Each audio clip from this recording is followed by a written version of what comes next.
ও মা, মা উপরে ছাদ বাগান থেকে একটু পুঁই শাক কেটে আনবো?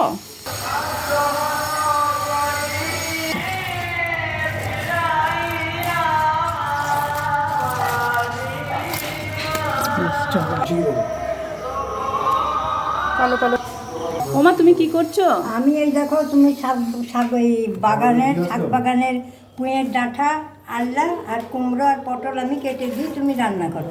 আচ্ছা, তাহলে কেটে দাও। তুমি তাহলে কেটে দাও তরকারিটা। তুমি তাহলে কাটো, আমি তাহলে রান্নাটা করে দেবো।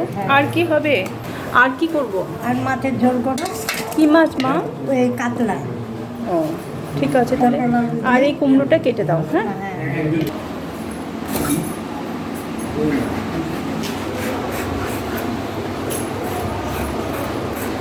ও মা, এই পুঁই ডাঁটার সঙ্গে কি এটা দিলে ভালো লাগবে?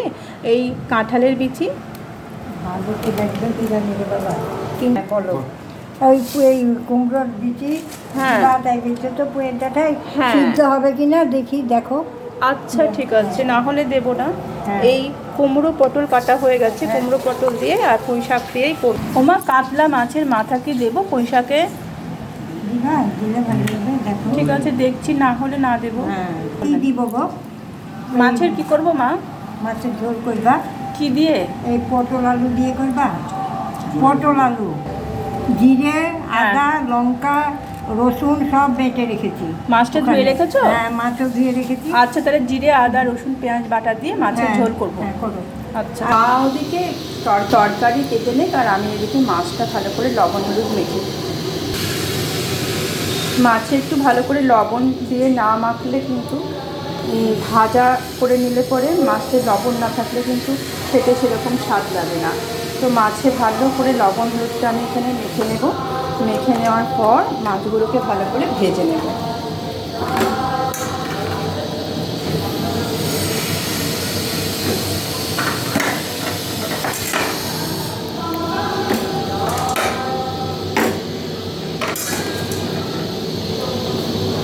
টাটকা কাতলা মাছের ঝোল এর আগেও আমি আদা, জিরে, লঙ্কা আর রসুন পেঁয়াজ বাটা দিয়ে করেছি। আর পটল আলু দিলে তো ভালো লাগে খেতে, কিন্তু আজকে যেহেতু একটা তরকারি হচ্ছে, ওই জন্য কিন্তু আর আমি পটল আলু দেবো না। কড়াইটা গরম হয়ে গেছে, তেল দিয়ে দিলাম। তেলটা গরম হয়ে গেলে চারিদিকে ঝাঁকিয়ে নিয়ে মাছগুলো ছেড়ে দেবো।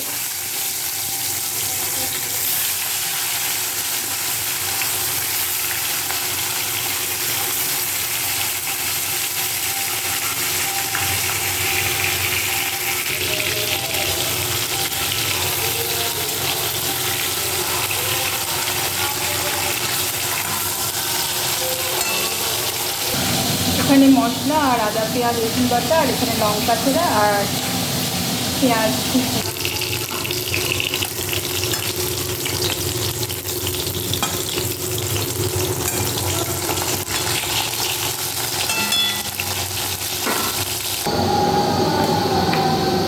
বাকি মাছগুলো ভেজে নেব। মাথা আর লেজাটাও কিন্তু এইভাবে ভেজে নেব।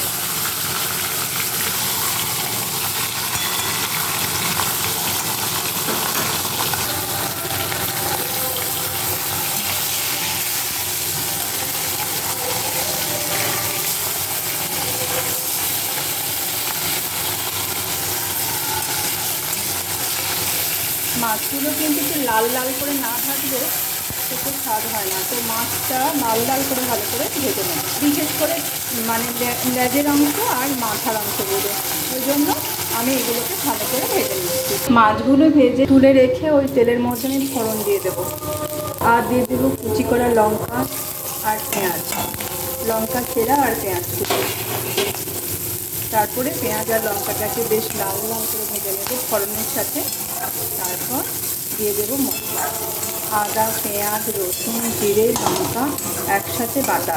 বাবা এখন উঠতে যাচ্ছে। পেঁয়াজটা একটু ভাজা হয়ে গেলে দিয়ে দেবো টমেটো কুচি। তারপর দিয়ে দেবো পরিমাণ মতো লবণ আর হলুদ।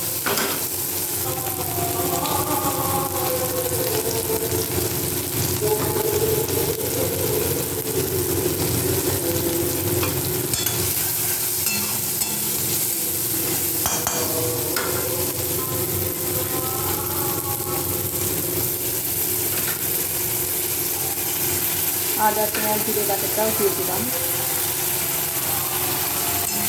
কিছু একসাথে ভেজে নেব।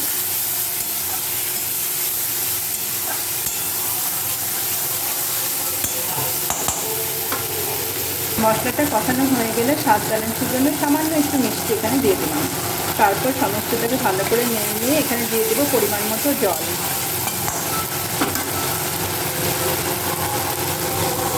কিছুক্ষণ সময় ধরে ঝোলটা ফুটিয়ে নিয়ে দিয়ে দেবো মাছগুলো। খুব বেশি ঝোল আমি করবো না, কারণ একটা মাখা মাখা তরকারি করছি।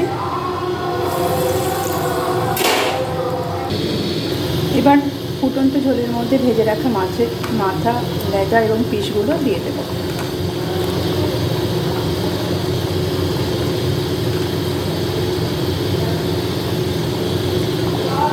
তারপর কিছুক্ষণ ফুটিয়ে নিয়ে নামিয়ে নেব।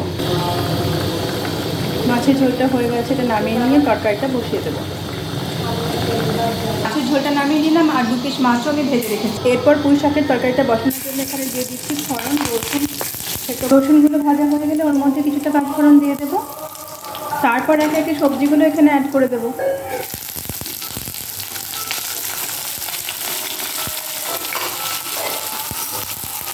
তারপর কেটে ধুয়ে রাখা পুঁই শাকগুলো দিয়ে দেবো।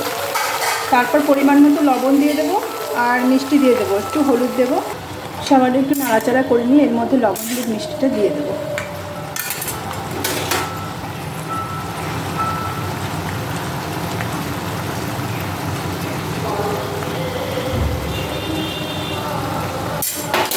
পুঁই শাকের মধ্যে কিন্তু একটু বেশি করে মিষ্টি না দিলে মিষ্টি কুমড়ো আর পুঁই শাকটা খেতে কিন্তু তরকারিটা অতটা ভালো হয় না। মিষ্টি কুমড়ো আর পুঁই শাকের তরকারিতে একটু মিষ্টি মিষ্টি করলে খেতে ভালো হয়, তো একটু মিষ্টি দিয়ে দেবো। ওমা খেয়ে নাও, এসো।